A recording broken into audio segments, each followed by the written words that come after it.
Welcome, today I am with Motorola Sonic Boost 220 wireless speaker and I'm going to show you how you can pair it with your iPhone. So at first, remember to charge your speaker at least to the 50%.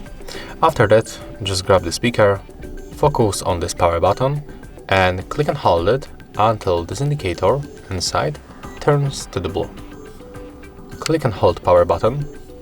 Take a look right here. Hello, Moto. Right now you can release and wait a little bit. When this icon starts blinking quickly, it means that our speaker is successfully in the pairing mode. It means that it's visible for other devices. So another step will be very simple. We have to open the settings. Let me just adjust the brightness level a little bit. Okay, then go for the Bluetooth settings.